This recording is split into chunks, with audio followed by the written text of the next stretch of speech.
हाँ जी, हेडिंग डालिएगा refraction of light. हाँ, refraction of light.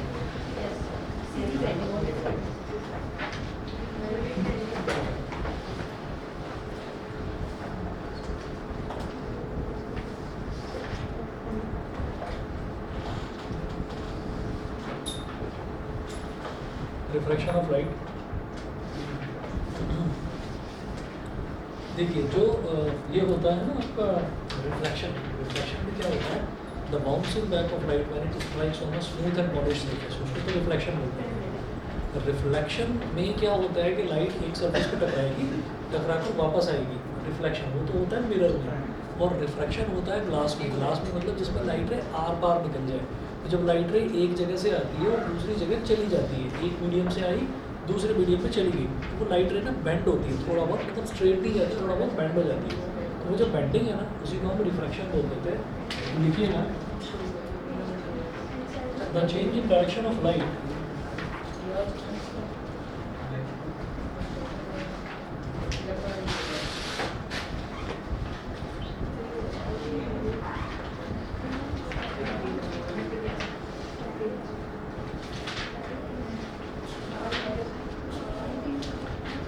change in direction of light when it passes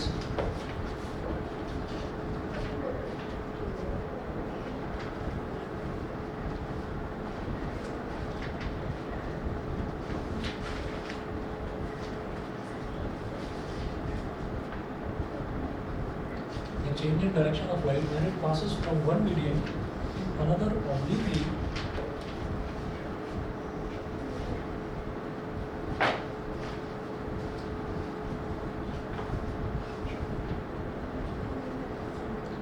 one medium to another obliquely is called refraction of light.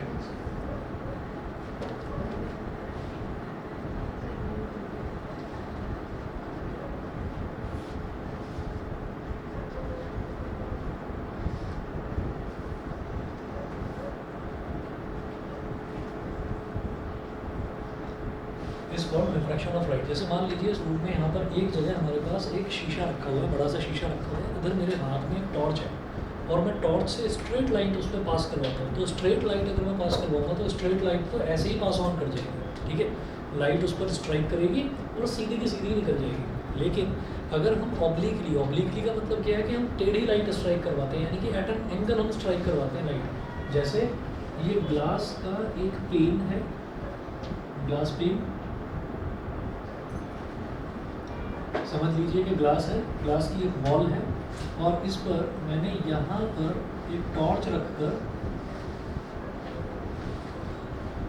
और light रे, ये light रे निकल रही है ऐसे। तो जैसे ये ऐसे इस पर टकराई ना, तो टकराने के बाद ऐसे ही निकल जाएगी, ऐसे ही आर पार निकल जाएगी, ठीक है। तो इसमें किसी भी तरीके का कोई रिफ्रैक्शन नहीं है। लेकिन अगर लाइट रे हम एट एन एंगल स्ट्राइक करवाते हैं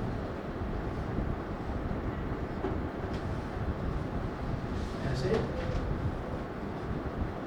तो फिर ये स्ट्रेट नहीं गुजरेगी, इसमें थोड़ा बहुत बेंडिंग हो जाएगी, थोड़ा बहुत ही मुड़ जाएगी लाइट रे, ठीक है। तो इसको हम बोलते हैं the bending of light rays when it passes from one medium to another medium obliquely is called refraction of light. Obliquely का मतलब क्या है कि एट एन एंगल, लाइट रे सीधी स्ट्राइक ना करके थोड़ी टेढ़ी स्ट्राइक कर रही है, एट एन एंगल स्ट्राइक कर रही है, ठीक है।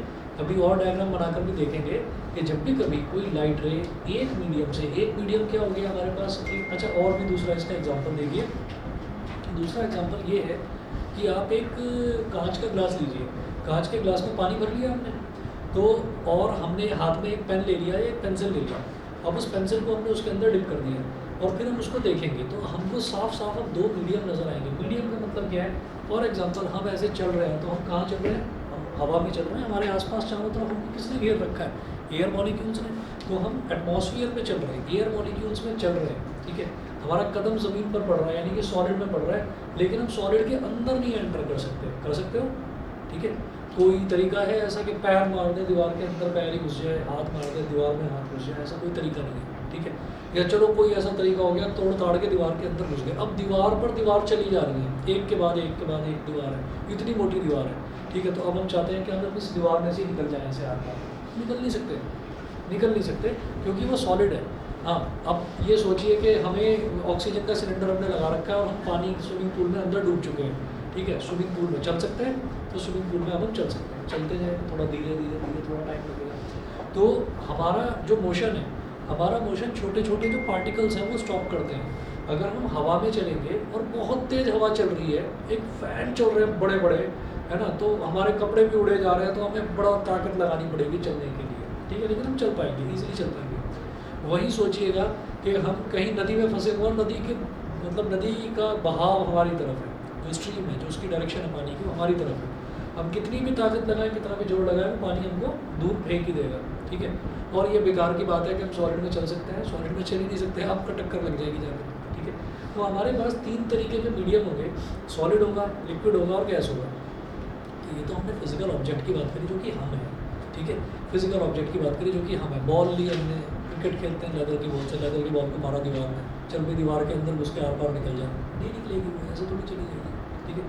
तो एक चीज़ होती है लाइट, लाइट जो है वो सॉलिड में भी ट्रैवल करेगी, लिक्विड में भी ट्रैवल करेगी, गैस में तो ट्रैवल करेगी ही करेगी, ठीक। और उसका बहुत अच्छा एग्जांपल ये है कि आप बहुत मोटा भी ग्लास ले लें, ठीक है, और आप टॉर्च उस पर स्ट्राइक करवाएंगे, टॉर्च की लाइट स्ट्राइक करवाएंगे, तो लाइट जो है वो आर पार निकल जाएगी, ठीक है। तो वो सॉलिड में से निकल जाती है, तो सॉलिड तो सबसे ज़्यादा टफ मीडियम है, सॉलिड में से निकल गई तो लिक्विड क्या है उसके लिए, और गैस क्या है, ठीक है। लेकिन बस इतना है कि अगर लाइट थोड़ी सी एंगल पर, थोड़ी टेढ़ी करके स्ट्राइक करी जाए, टेढ़ी करके स्ट्राइक करने का मतलब है ऑब्लिकली अगर स्ट्राइक करी जाए तो वो मुड़ जाती है, और उसी बेंडिंग को हम क्या बोलते हैं, रिफ्रैक्शन, ठीक है। रिफ्लेक्शन क्या होता है, the bouncing back of light, ठीक है। टॉर्च या बॉल को लिया, बॉल को दीवार पर फेंका, टकराई और टकरा कर मेरे पास वापस आ गई, दिस इज कॉल्ड रिफ्लेक्शन, ठीक है। हमने लाइट ली और लाइट को, लाइट की बीम को स्ट्राइक करवाया तो वो भी टकरा कर वापस आती है, दैट इज कॉल्ड रिफ्लेक्शन। लेकिन अगर वो आर पार निकल जाए तो उसको रिफ्रैक्शन बोलते हैं।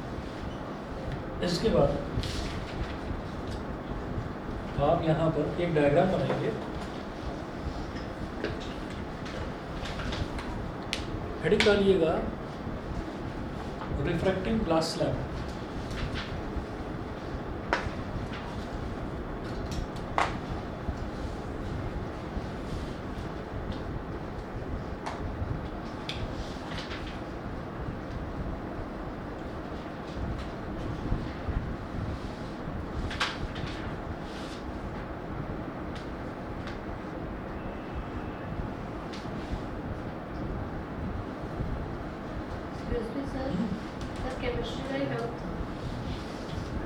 हाँ, double displacement reaction, displacement reaction का टाइप होता है।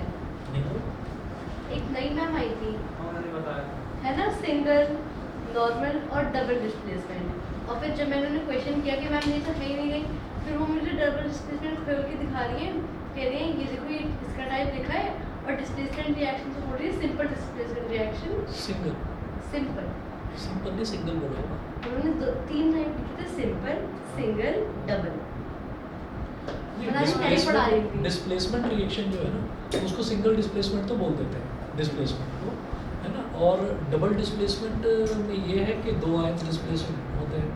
अब वो उसी का टाइप है, ये तो नहीं पता। टाइप तो नहीं लिखा कहीं भी एनसीईआरटी में। एनसीईआरटी में नहीं लिखा, हो सकता है कि अभी वो 10th के हिसाब से पता नहीं, हो सकता मतलब आगे बड़ी क्लासेस में वो बताया जाए।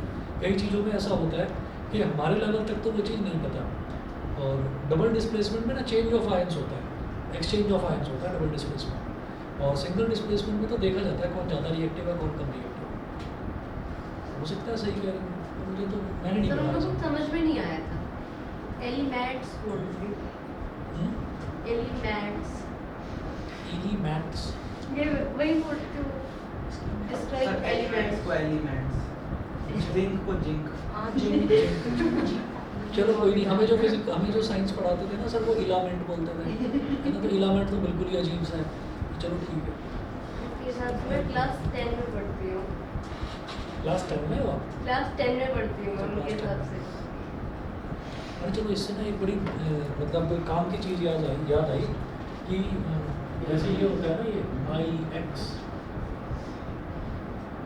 ये इसको क्या बोलते हैं? नाइन, नाइन, थ, नाइन, बस नाइन या थ। सबके लिए कोई नाइन्थ तो नहीं कह रहा इसको? हाँ हाँ, एक्स तो है, रोमन न्यूमरल बोलते हैं ना, तो कोई इसको 9th तो नहीं कह रहा, सब 9 ही कह रहे हैं ना, तो सब गलत बोल रहे हो, इसको 9th कहते हैं, समझ रहे हो? हिंदी तुम x कह रहे थे, ठीक है, और इसको ना, इसको 10 नहीं कहते, इसको 10 कहते हैं। और अगर ये ऐसे लिखा हुआ है ना, क्योंकि मैंने कई स्कूलों में भी लिखा हुआ देखा है ऐसे, या इसके आगे TH ऐसे, या ये करके इसके आगे ND लगा दिया, सेकेंडरी पूरी तरह से गलत है।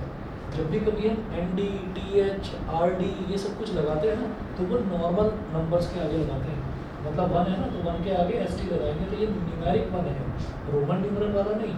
2 है तो 2 के आगे ND लगाएंगे तब वो सेकंड बनेगा, तो this is 1, this is 2, this is 3, लेकिन इसके आगे ST, ND और RD लगाया जाता है। और अगर ये लिख रहे हैं ना रोमन न्यूमरल, तो ये अपने आप में 10th है, X लिखा है तो अपने आप में 10th है, XI लिखा है तो अपने आप में 11th है, ठीक। तो ये चीज़, और इस चीज़ के लिए ना शर्त लगाकर बहस कर सकते हो किसी से, और जीतोगे आप ही, जीतोगे आप ही, इसीलिए बता रहा हूँ कि ये जो चीज़ है, हाँ लगी पड़ी है, बताओ गलत है, हाँ तो सही है, तो कुछ बात हुई थी पैसे की, कोई बात हुई थी भाई, पहले तो बात हुई थी, अब तो कोई पैसा वैसा नहीं।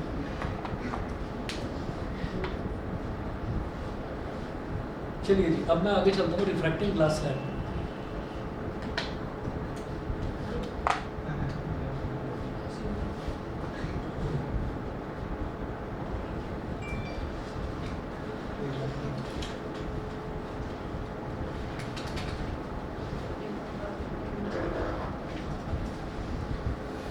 हाँ जी, रिफ्रैक्टिव ग्लास स्लैब क्या होता है, जैसे एक माचिस की डिब्बी होती है ना, मैच बॉक्स, तो समझ लीजिए कि मैच बॉक्स की शेप, फिर तुमने इससे खेलना शुरू कर दिया और उसको भी सिखा दिया, अनंत को बंद करोगे इसे? हाँ हाँ, वो तो मुझे मालूम है, वो कर लिया। एक मिनट भाई, उसका पेज क्यों खोल रहे हो? तो उसको मुझे दिख रहा है, फिर तो मैं वैसे ही दुखी हो गया। देखो भाई, तो हमारे पास जैसे एक माचिस की डिब्बी होती है, तो माचिस की डिब्बी समझ लीजिए कि वो ना ग्लास की बनी हुई है, ठीक। तो उसमें होता क्या है कि हमने एक लाइट रे स्ट्राइक करवाई ऐसे, इस पर आप लिखें इंसिडेंट रे,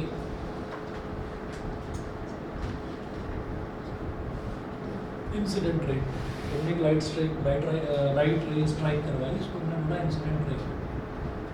जिस पॉइंट पर इंसिडेंट रे स्ट्राइक कर रही है, उस पॉइंट को बोलते हैं पॉइंट ऑफ इंसिडेंस।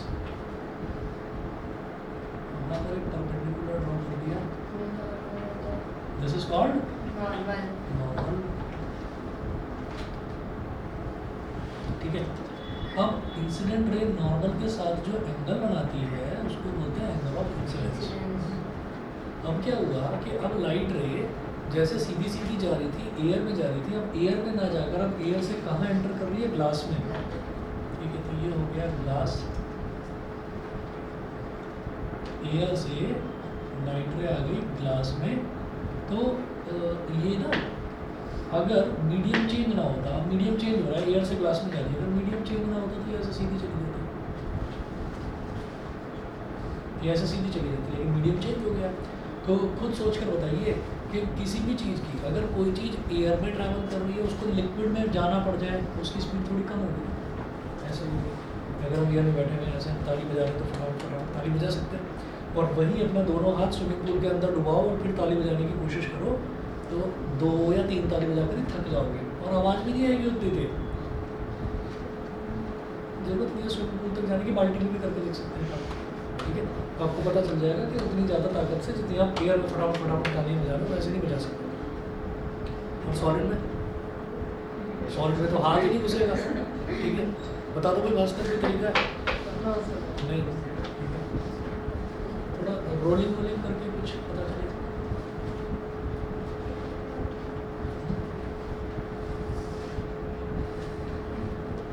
चलिए, तो अब क्या है कि जैसे लाइट रे यहाँ पर गई तो हमारी तरह ही, जैसे हमारे हाथों ने मूव करना थोड़ा धीमा कर दिया था, लाइट रे की स्पीड थोड़ी कम हो जाएगी। अब जब कम हो जाएगी तो वो जो है ना, वो नॉर्मल की तरफ झुक जाती है, बेंड कर जाती है। तो अगर चेंज ऑफ मीडियम ना होता तो ये लाइट रे ऐसे सीधी चली जाती है, लेकिन जब चेंज ऑफ मीडियम होता है तो इस मीडियम को जहाँ पर खुला खुला सारे पार्टिकल्स खुले खुले हैं तो ऐसे मीडियम को बोलते हैं रेयरर मीडियम, ठीक है। जहाँ पर पार्टिकल्स थोड़े से नज़दीक हैं, क्लोजली पैक्ड हैं, उनको क्या बोलते हैं, डेंसर मीडियम, ठीक है। कोई भी मीडियम ऐसा नहीं होता इसको बोल दिया रेयर मीडियम, इसको बोल दिया डेंस मीडियम, ऐसा नहीं होता। रेयरर मीडियम या डेंसर मीडियम ऐसा क्यों होता है, क्योंकि ये हमेशा ना कंपेरिजन करा जाता है, कंपैरिजन करा जाता है। फॉर एग्जांपल लिक्विड्स की बात करें तो लिक्विड्स हमारे पास मिल्क रखा है एक बॉटल में, और एक बॉटल में हमारे पास पानी रखा है, और एक बॉटल में हमारे पास हनी रखा है, तो तीनों ही चीज़ें लिक्विड की कैटेगरी में आती हैं। लेकिन क्या है कि जो आपका वाटर है वो काफ़ी लाइट है कंपेयर्ड टू मिल्क, मिल्क काफ़ी लाइट है कंपेयर्ड टू हनी, हनी बहुत हार्ड है। हालांकि माना कि वो लिक्विड की कैटेगरी में आता है लेकिन वो हार्ड है। तो इसका मतलब क्या है कि लिक्विड जो है उनकी भी अलग अलग कैटेगरीज होती हैं। तो हमारा जो वाटर है वो मिल्क के कंपैरिजन में रेयरर है। रेयरर मतलब उसमें मॉलिक्यूल्स थोड़े खुले खुले हैं, थोड़ा लाइट है, ठीक है। और जो मिल्क है वो वाटर के कंपैरिजन में डेंसर है। डेंसर मतलब उसके मॉलिक्यूल्स थोड़े से डेंस हैं, थोड़े घने हैं, है ना। और जब हनी है, हनी उससे भी ज़्यादा डेंस है, ठीक। तो हम ये कहेंगे कि ये जो रेयरर मीडियम और डेंसर मीडियम है ये हमेशा कंपैरिजन करके पता चलता है, ठीक है। तो हमने ये कहा कि ये एयर है तो एयर को हम क्या बोल देंगे, रेयरर मीडियम, रेयरर ब्रैकेट में लिखिएगा रेयरर मीडियम। और ये जो ग्लास है इसको बोल देंगे डेंसर मीडियम। तो कहते हैं ना कि ग्रेटर लोअर, तो ग्रेटर देन लोअर देन, ऐसे ही रेयरर है तो उसके साथ देन आना चाहिए। तो रेयरर किससे रेयरर है, इससे रेयरर है, ग्लास के कंपैरिजन में रेयरर है, एयर के कंपैरिजन में ग्लास जो है डेंसर है। अब क्या होता है कि ये जो है इंसिडेंट रे, रिफ्रैक्शन का डेफिनेशन क्या है, द बेंडिंग ऑफ लाइट रे। तो ये लाइट रे सीधी जाने की बजाय थोड़ा मुड़ गई, बेंड हो गई, तो बेंडिंग को ही तो रिफ्रैक्शन बोलते हैं। तो इसलिए इसको मैं क्या बोलूँगा, इसको बोलूँगा रिफ्रैक्टेड रे। भाई बोल्ड वाली, डॉटेड वाली तो हमने कहा कि अगर चेंज ऑफ मीडियम ना होता तो वो सीधी जाती। तो ये जो मुड़ी हुई है दिस इज कॉल्ड रिफ्रैक्टेड रे, ठीक है। अच्छा, रिफ्रैक्टेड रे इस नॉर्मल के साथ जो एंगल बना रही है that is called angle of refraction, reflection refraction, ठीक। अच्छा, अब ग्लास में है लाइट रे, और लाइट रे ग्लास से वापस एयर में जा रही है, वापस एयर में जा रही है। तो आप जिस पॉइंट पर ये स्ट्राइक कर रही है इस पॉइंट पर फिर से नॉर्मल बना लीजिए, फिर से नॉर्मल बना लीजिए। तो ये वाला जो एंगल है, ये वाला एंगल आपका आर के ही इक्वल आ जाएगा, इस आर के इक्वल, समझ गए कैसे। ये दोनों सरफेसेस आपस में पैरेलल है, तो इस पैरेलल सरफेस पर एक परपेंडिकुलर ड्रॉप करा जिसको नॉर्मल बोल दिया, दूसरी पैरेलल सरफेस पर दूसरा परपेंडिकुलर। तो ये डॉटेड लाइन यानी कि ये नॉर्मल और ये नॉर्मल दोनों आपस में पैरेलल हो गए। और ये टेढ़ी लाइन है, टेढ़ी लाइन मतलब ट्रांसवर्सल है, दो पैरेलल लाइंस के बीच में जो टेढ़ी लाइन बनाते हैं वो ट्रांसवर्सल कहलाती है। और ये आर और ये आर क्या होगा, ऑल्टरनेट इंटीरियर एंगल्स। ये एंगल आर है तो ये भी एंगल आर होगा। उसके बाद क्या होता है, अब अगर ये सॉलिड ही रहता, मतलब ग्लास में लाइट रे ट्रैवल करती रहती, तो भाई ये सीधी ही जाती, ऐसे ये सीधी ही जाती। लेकिन अब वापस रेयरर मीडियम में आ गई तो it will move away from the normal, ठीक है। तो ये ऐसे सीधी ना जाकर ये वापस नॉर्मल से दूर भागेगी, ठीक। इसको बोलते हैं इमर्जेंट रे। इमर्जेंट रे कहते हैं ना to emerge out of something, किसी चीज़ से बाहर निकल कर आना, ठीक है। तो इमर्ज आउट ऑफ समथिंग, तो हमने कहा इसीलिए इसको इमर्जेंट रे कहा जाता है। और इमर्जेंट रे नॉर्मल के साथ जो एंगल बनाती है that is called E, angle of emergence. और ये एंगल ऑफ इमर्जेंस और एंगल ऑफ इंसिडेंस हमेशा इक्वली होता है रिफ्रैक्टिंग ग्लास के केस में, ठीक है। तो अब जरा आप ये देखिएगा कि मैंने दो चीज़ नोट करी इसमें, दो चीज़ पर मैं ध्यान दूंगा। एक होता है रेयरर मीडियम, एक होता है डेंसर मीडियम। जिसमें पार्टिकल्स खुले खुले वो रेयरर मीडियम, जिसमें पार्टिकल्स बंधे बंधे वो डेंसर मीडियम, ठीक है। उसके अलावा जब कभी लाइट रे रेयरर से डेंसर मीडियम में जाएगी तो लाइट रे will bend towards the normal, normal की तरफ झुक जाएगी। जब कभी लाइट रे डेंसर से रेयरर में जाएगी तो it will move away from the normal, away from the normal. भाई मैं खुले में आ गया हूँ, मैं दूर भागूंगा, ठीक है। तो ऐसे याद रखिए, मैं बंधे में आ गया हूँ, बंधा हुआ मतलब डेंसर मीडियम, तो मैं नॉर्मल की तरफ झुक जाऊँगा, मैं सिकुड़ जाऊँगा, ठीक है। तो वही चीज़ है कि जब भी कभी वो चीज़ डेंसर में आएगी तो वो नॉर्मल की तरफ झुकेगी, और जब रेयरर में आएगी तो नॉर्मल से दूर भागेगी। खुला एरिया मिल गया ना, भागेगी। ठीक, चलिए जी। अब यहाँ पर आप नोट करेंगे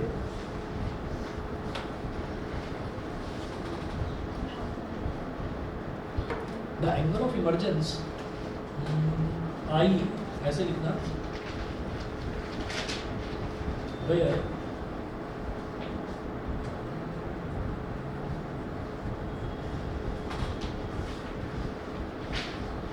I is angle of incidence, I is angle of incidence, R is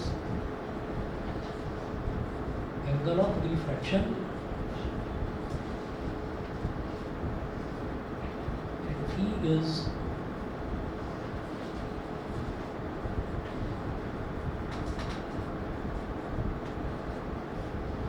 is angle of emergence। E जो है वो angle of emergence है।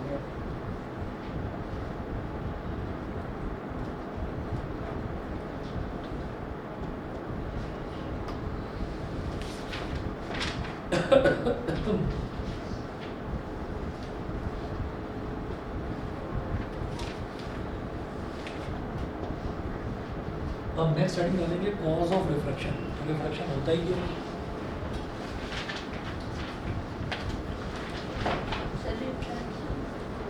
रिफ्रैक्शन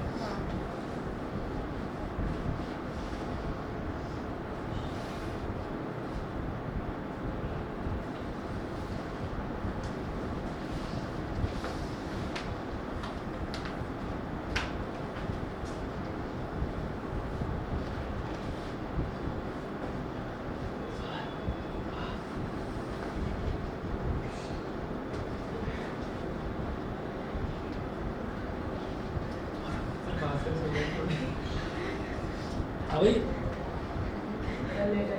अरे बोलो भाई।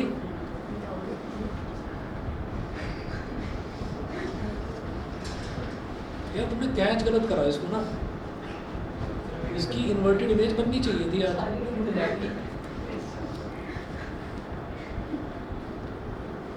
चलिए लिखिएगा, the refraction of light is due to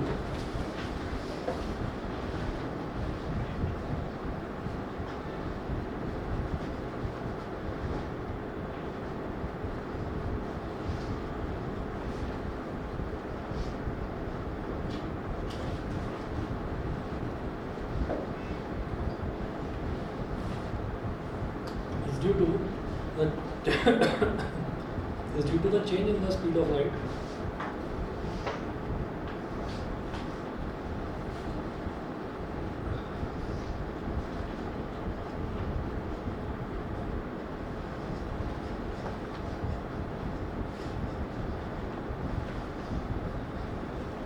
is due to the change in the speed of light going from one medium to another।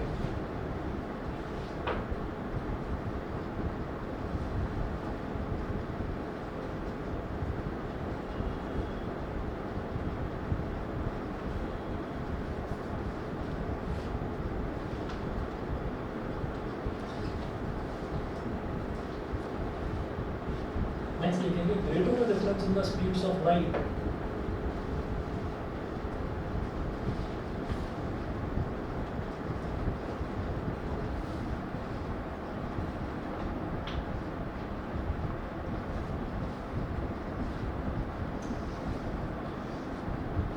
greater the difference in the speeds of light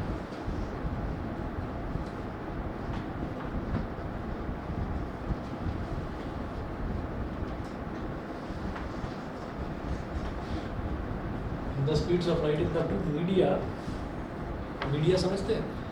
medium हाँ, plural form. Media का मतलब plural form. Media का मतलब वो नहीं होता कि picture, video, images, medium का प्लूरल फॉर्म। समझ रहे हैं? तो मीडिया का मतलब क्या होता है? Media, window media player, media कह रहा है सर, प्लूरल फॉर्म, मीडियम की plural form. Greater the difference in the speeds of light in the two media, तो अगर हमारे पास दो मीडियम्स हैं तो उनमें अगर ज़्यादा डिफरेंस है तो greater will be the amount of refraction.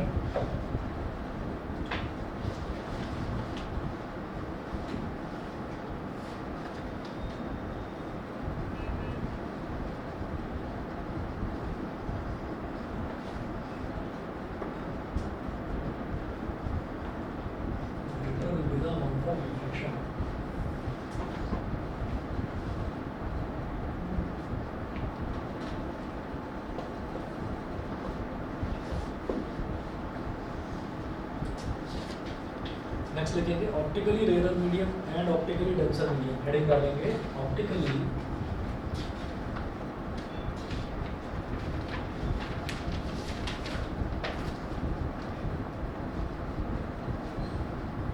Rare medium and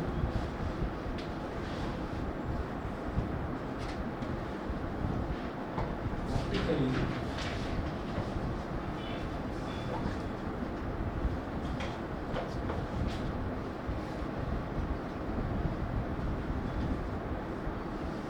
optically rare medium and optically denser medium. ठीक, इनकी डेफिनेशंस लिख लीजिए। इसमें लिखे a medium in which the speed of light is more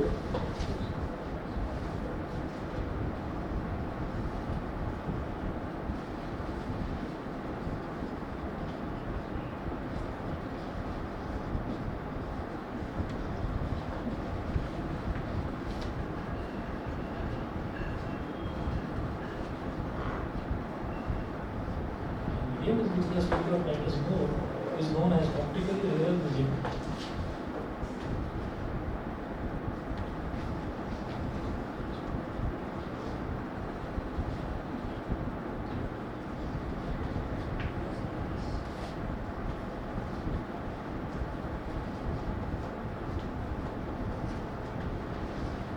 Is known as optically rare medium. Next one है the medium in which the speed of light is less.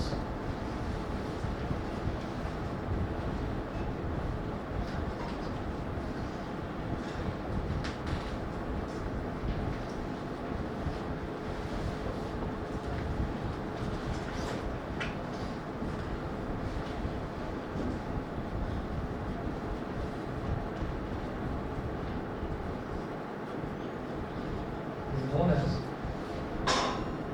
optically denser medium.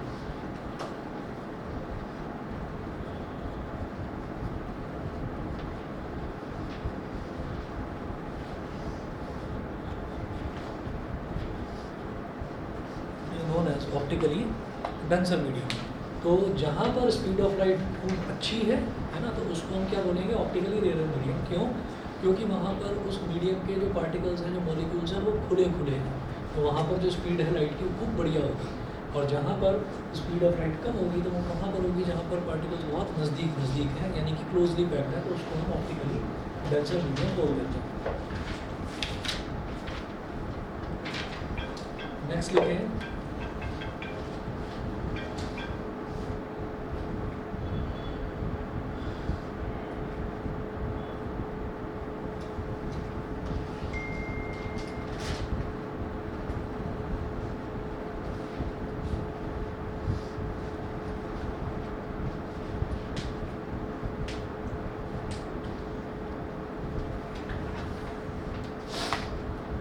Next लिखिएगा it has been found that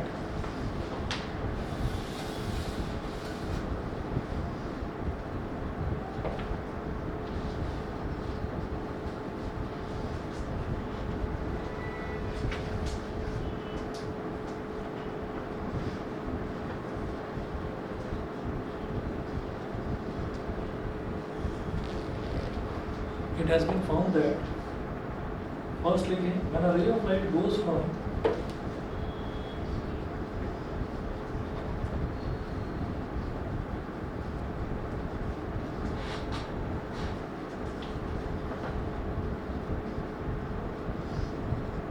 when a ray of light goes from a rarer medium to a denser medium, goes from a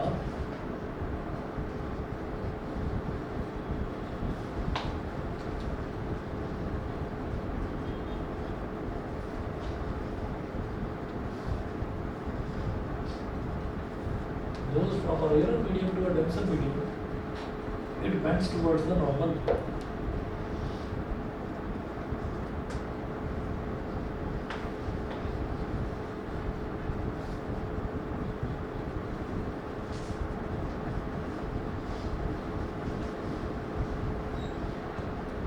It bends towards the normal.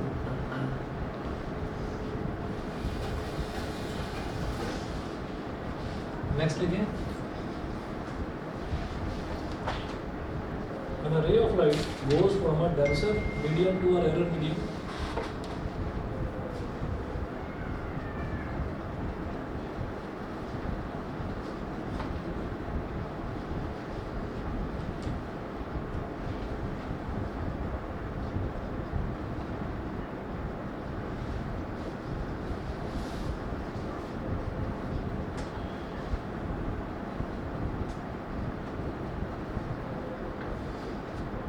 when a ray of light goes from a denser medium to a rarer medium, it bends away from the normal medium.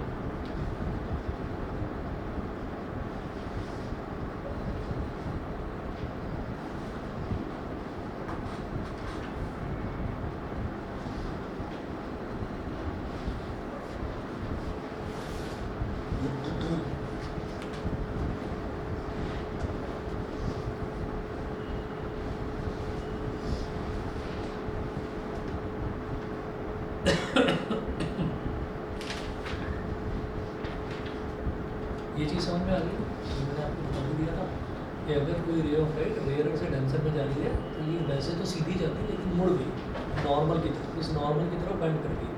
ये ray of light denser से rare में जा रही है तो ऐसे तो सीधी जाती लेकिन सीधी ना जाकर नॉर्मल से दूर की तरफ मुड़ गई।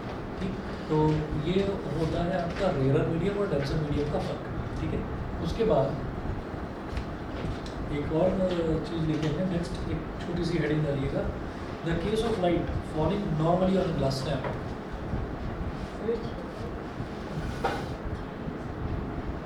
बोलो बोलो।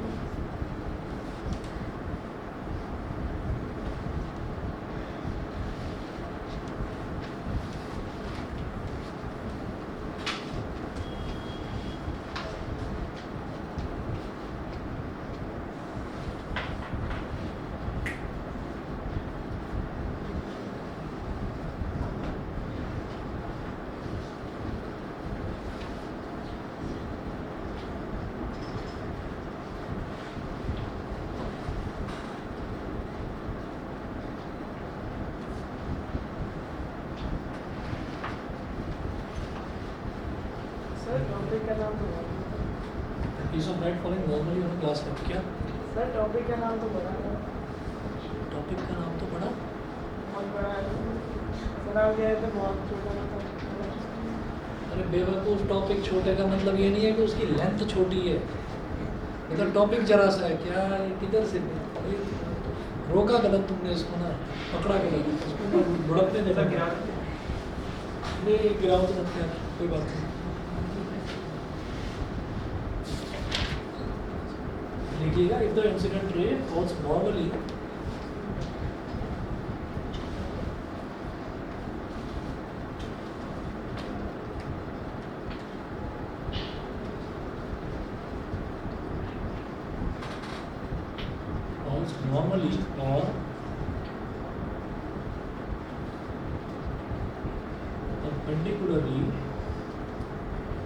normally or perpendicularly to the surface of a glass slab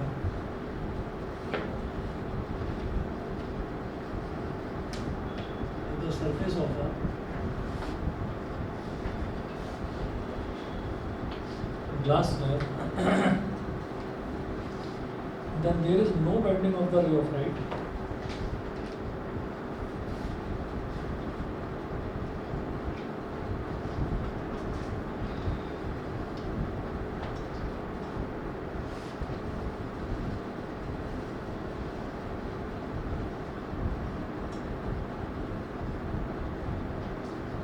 and it goes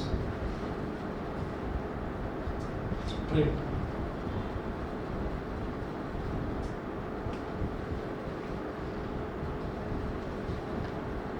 मतलब जैसे कि ये ग्लास स्लैब है, अब इस ग्लास स्लैब पर अगर कोई लाइटर ऐसे सीधे ही स्ट्राइक कर जाए, मतलब परपेंडिकुलरली स्ट्राइक करे, तो ना ये ऐसे ही निकल जाती, सीधी निकल जाती, इसमें कहीं किसी तरीके की कोई बेंडिंग होती ही नहीं। ठीक है, इसीलिए ये कहा गया कि रिफ्रैक्शन जो है, रिफ्रैक्शन ऑब्जर्व ही तब करा जाता है जब लाइट रे ऑब्लिकली यानी कि किसी एक एंगल पर थोड़ा टेढ़ा करके स्ट्राइक करे, तभी उसको ऑब्जर्व करा जाता है। ठीक है जी, इफेक्ट्स ऑफ रिफ्रैक्शन थोड़ा लेंदी है, नेक्स्ट क्लास में कराऊंगा। ठीक है, आज अपने हाँ नेक्स्ट है कल देखो अभी अभी फिर फिर से गिरता है ये। अभी बच गया बात वाली है। सर अब साइंस का टेस्ट हाँ, साइंस का टेस्ट है जल्दी कल मैथ्स का